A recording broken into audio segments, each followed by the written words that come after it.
Toppers എടുക്കുന്ന optional എടുക്കണോ അതോ തന്റെ ഡിഗ്രിയുമായി ബന്ധപ്പെട്ടുള്ള ഓപ്ഷണൽ വേണോ? ഏറ്റവും ഈസി ആൻഡ് സ്കോറിംഗ് ആയിട്ടുള്ള ഓപ്ഷണൽ ഏതാണ്? എന്റെ അഭിരുചിക്ക് അനുസരിച്ചുള്ള ഓപ്ഷണൽ ഏതാണ്? തന്റെ സിവിൽ സർവീസ് യാത്ര ആരംഭിക്കുമ്പോൾ തന്നെ ഓരോ ഉദ്യോഗാർത്ഥിയുടെ മനസ്സിലുള്ള ചോദ്യങ്ങളാണ് ഇതെല്ലാം. ഓപ്ഷണൽ എന്നത് സിവിൽ സർവീസ് പരീക്ഷയിലെ ഏറ്റവും പ്രധാനപ്പെട്ട തീരുമാനങ്ങളിൽ ഒന്നാണ്.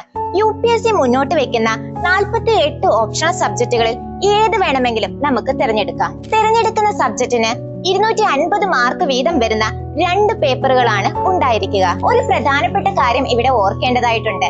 എല്ലാവർക്കും ഈസി ആൻഡ് സ്കോറിംഗ് ആയ ഒരു ഓപ്ഷണൽ ഉണ്ടെങ്കിൽ എല്ലാവരും അത് തന്നെയല്ലേ പഠിക്കുള്ളൂ. അപ്പോ ഓപ്ഷണൽ തിരഞ്ഞെടുക്കേണ്ട മാനദണ്ഡങ്ങൾ പലതാണ്. ഒരുപാട് കാര്യങ്ങൾ പരിഗണിച്ചതിന് ശേഷം മാത്രം തിരഞ്ഞെടുക്കേണ്ട ഒന്നാണ് ഓപ്ഷണൽ സബ്ജക്ട്. നിങ്ങളുടെ ഓപ്ഷണൽ നിങ്ങൾക്ക് തന്നെ തിരഞ്ഞെടുക്കാം. ഓപ്ഷണൽ തിരഞ്ഞെടുക്കുന്നതുമായി ബന്ധപ്പെട്ടിട്ടുള്ള എല്ലാ സംശയങ്ങൾക്കും നിങ്ങൾക്ക് ഞങ്ങളുമായി ബന്ധപ്പെടാവുന്നതാണ്.